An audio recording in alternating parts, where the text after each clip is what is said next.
दोस्तों, उड़ीसा के जगतपुर के रहने वाले एक 16 वर्ष की लड़की करीब शाम के 3 बजे अपने कॉलेज का काम पूरा करके अपने घर के लिए निकलती है। वहाँ से कॉलेज से 500 मीटर की दूरी तक पहुँचती है। तभी एक तरफा के प्यार में उसका एक लड़का रास्ता रोक लेता है। उसे कहता है कि अगर तुम मेरी नहीं हो सकती तो मैं तुम्हें किसी और के भी नहीं होने दूँगी। जिस सुंदरता पर तुम इतना ज़्यादा घमंड करती हो, इतना ज़्यादा तुम उतराती हो, आज के बाद कोई भी इंसान तुम्हारा चेहरा देखना पसंद नहीं करेगा। इससे पहले कि वो लड़की कुछ समझ पाती, दोस्तों, वो उसके ऊपर एसिड फेंक देता है और वो वहाँ से भाग जाता है। लड़की डर से बिलखने लगती है, चिल्लाने लगती है। तभी आसपास के लोगों की नज़र उस लड़की पर पड़ती है और वो उसे तुरंत ही नज़दीकी प्राइवेट हॉस्पिटल में एडमिट करा देते हैं। दोस्तों, वो लड़की जीने की इच्छा लगभग छोड़ ही चुकी थी। तभी कुछ सालों बाद उसकी लाइफ में कुछ ऐसा होता है कि उसकी ज़िंदगी बिल्कुल बदल जाती है। उसकी ज़िंदगी में खुशियाँ वापस लौटने लगती हैं। दोस्तों, कहानी में आगे बढ़ने से पहले आपसे बस एक ही रिक्वेस्ट है, प्लीज़ चैनल को सब्सक्राइब कर दीजिए और वीडियो को लाइक कर देना, क्योंकि मेरा हौसला बढ़ता रहे आपको ऐसी सच्ची घटना कहानी सुनाने के लिए। तो दोस्तों, चलिए समझते हैं पूरी कहानी इस वीडियो में। दोस्तों, ये कहानी शुरू होती है 4 मई 2022 को, जब उस लड़की पर एसिड फेंका जाता है। उसके बाद आसपास के लोग उसे हॉस्पिटल में भर्ती करवा देते हैं। उसके माता पिता को सूचना दे दी जाती है, वो भी हॉस्पिटल पहुंच जाती है। जब डॉक्टर उस लड़की का निरीक्षण करते हैं तो पता चलता है कि लगभग उस लड़की का 80% चेहरा जल चुका है। साथ ही साथ उसकी आंखों की रोशनी भी चली जाती है।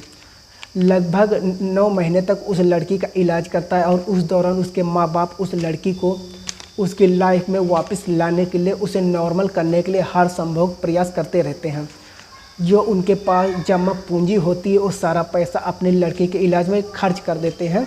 साथ ही साथ रिश्तेदारों से उधार लेकर उस लड़की पर लगा देते हैं। लेकिन दोस्तों, आखिरकार कुछ दिनों के बाद उनके माता पिता के पास पैसों की कमी आ जाती है, पैसों की तंगी आ जाती है। उसके चलते वो अपनी लड़की को मजबूर होकर वापस अपने घर पे ले आते हैं।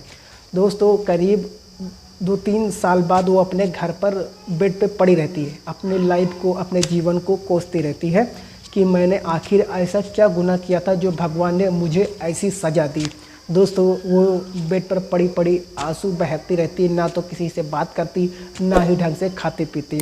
उसके माँ बाप उसे समझाने की कोशिश करते हैं कि बेटा, तुम्हारी लाइफ फिर पहले जैसी नॉर्मल हो जाएगी, चिंता मत करो। लेकिन दोस्तों, ये बातें सिर्फ कहने की थी।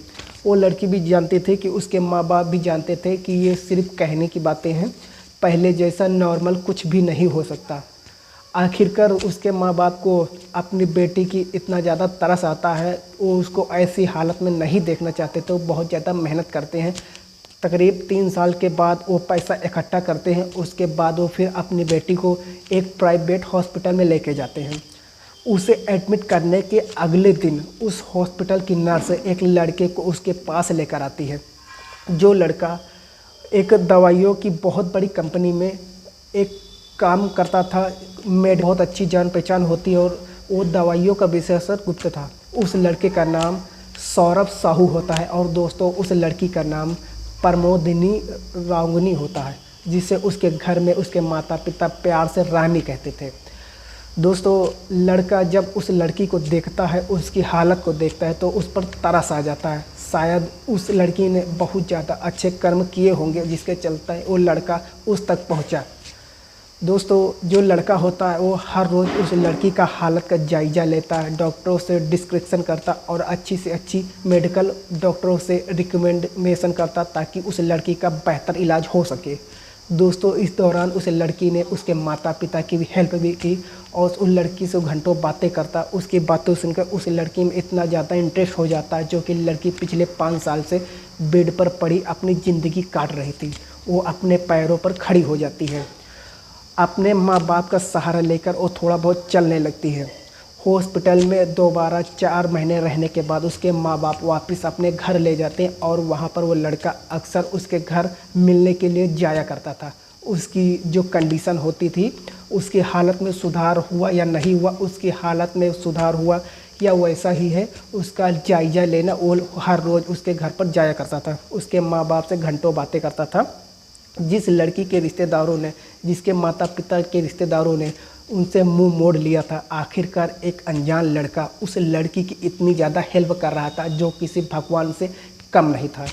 दोस्तों ऐसे ही करीब 2 साल गुजर जाते हैं और उसके बाद वो लड़की एक दिन उस लड़के से कहती है, जिस इंसान ने मेरे लिए इतनी मदद की, जिसने मुझे इतना ज़्यादा मोटिवेशन दिया कि मुझे ज़िंदगी जीने का एक नया रास्ता मिल गया है, मुझ में इतना शहादत भर दिया कि मैं इतना ज़्यादा आस थी, आखिर मैं उसका चेहरा नहीं देख सकती कि वो शक्ल से कैसा दिखाई देता है।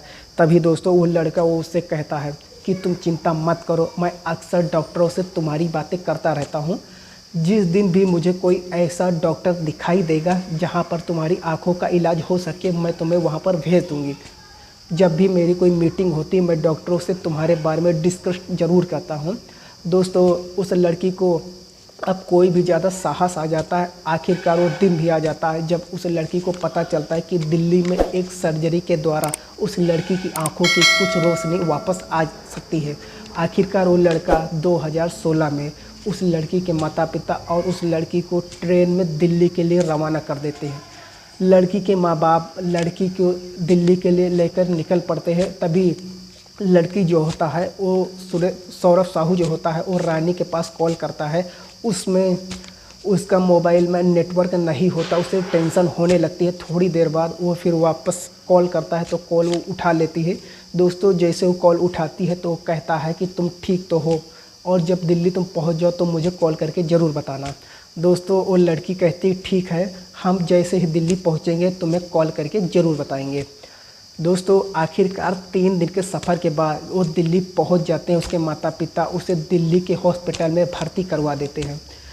दोस्तों जो सौरभ साहू होता है वो उस लड़की को बहुत बुरी तरह मतलब रानी को मिस करने लगता है।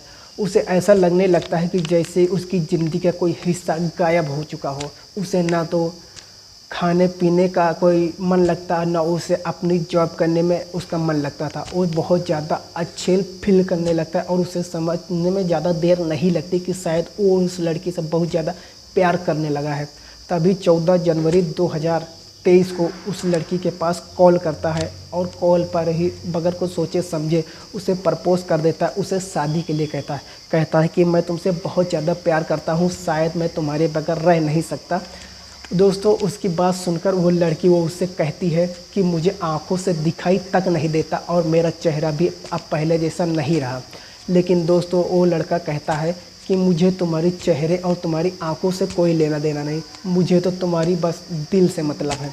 लेकिन वो लड़की मानती नहीं है। तभी वो लड़का कहता है कि तुम पहले अपना अच्छी तरह से इलाज करवा लो, उसके बाद बातें करते हैं जब तुम यहाँ पर ठीक होकर घर आ जाओगी।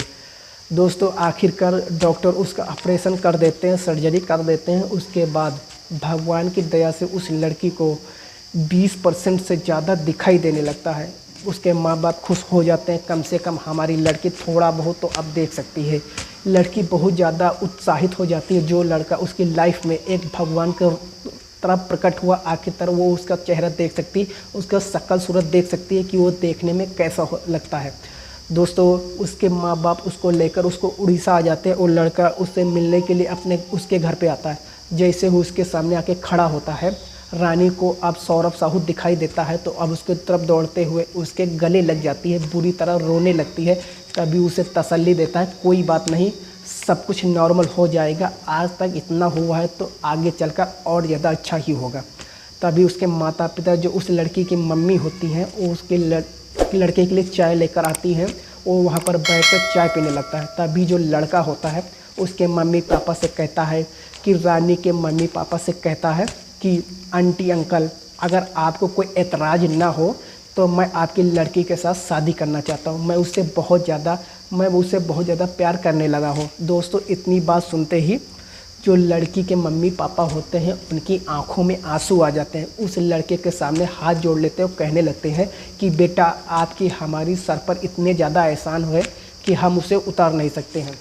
आपकी हमारे साथ कोई जानकारी नहीं थी, अनजान होने के बावजूद भी तुमने हमारे इतना ज़्यादा मदद किया जिसके चलते हमारी लड़की अपनी नॉर्मल लाइफ में वापस आ चुकी है। अब आप हमारी लड़की से शादी करना चाहते हैं।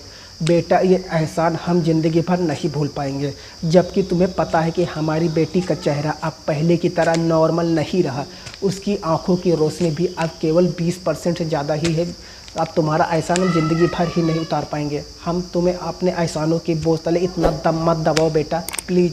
दोस्तों लड़का उसे कहने लगता है कि एहसान किस बात का, ये तो मेरा खुद का सवाल था। मैं आपकी लड़की से बहुत ज़्यादा प्यार करता हूँ, अगर वो मुझे नहीं मिली तो शायद मैं कभी भी खुश नहीं रह पाऊँगा। उसके माँ बाप थोड़ा पहले तो झिझक जाते हैं, उसके बाद वो कहते हैं अगर हमारी बेटी खुश है तो हमें भला क्या दिक्कत हो सकती है। अब वो कहता है कि अगर आप बुरा ना माने तो प्लीज़ हम आपकी बेटी से अकेले में बात करना चाहते हैं।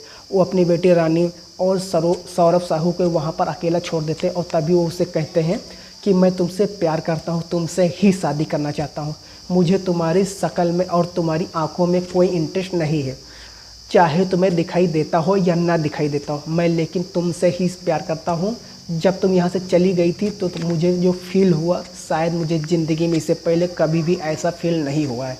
दोस्तों वो लड़की कहती है कि मुझे 2-4 दिन का टाइम दो। तभी वो लड़की सोचने लगती है कि शायद ये लड़का बहुत ज़्यादा इमोशनल है और इमोशनल के चलते ये मुझसे शादी करने के लिए कह रहा है, लेकिन बाद में अगर कोई दिक्कत हुई, इसकी लाइफ में भी परेशानी होगी, ये खुद भी बहुत ज़्यादा परेशान हो जाओगे। और वो सोच में पड़ जाती है। ऐसे ही कुछ दिन गुजर जाते हैं, लेकिन आखिरकार दोस्तों उस लड़की को भी समझ आ जाता है कि शायद वो उस लड़की से सौरभ साहू से बहुत ज़्यादा प्यार करने लगती है। तभी वो उसके पास फ़ोन करती है, फ़ोन करके कहती है कि मैं भी तुमसे बहुत ज़्यादा प्यार करती हूँ।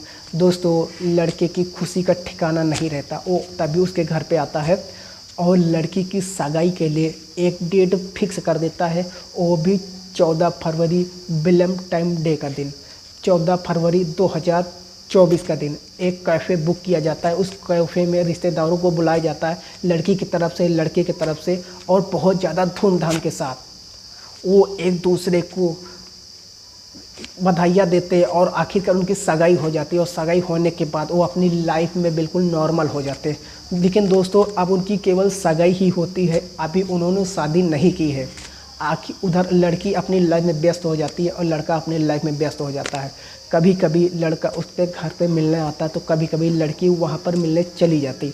दोस्तों आखिरकार कुछ दिनों के बाद 1 मार्च 2024 को वो शादी के बंधन में बंध जाते हैं और पति पत्नी बन जाते हैं और 7 फेरे ले लेते हैं। दोस्तों जो लड़की जीने की चाहत छोड़ चुकी थी, जिन्हें मान लिया था कि उसकी लाइफ में अब अंधेरा ही है, तो मुझसे कौन शादी करेगा, उस लड़के ने उसकी जीवनी को बचाया, उसकी आंखों की रोशनी को वापस लेकर आया, उसे वो साहस दिया जिससे भी उसके जीने की आस दोबारा हरी भरी हो सके।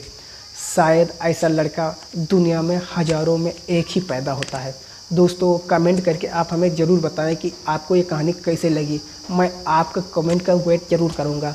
दोस्तों अगर आपको वीडियो पसंद आया हो तो प्लीज़ वीडियो को लाइक कर देना और चैनल को सब्सक्राइब ज़रूर कर देना, क्योंकि मेरा भी मनोबल बढ़ता है आपके लिए ऐसी सच्ची कहानियाँ आपके लिए लाता रहूँ। तब तक के लिए जय हिंद, वंदे मातरम।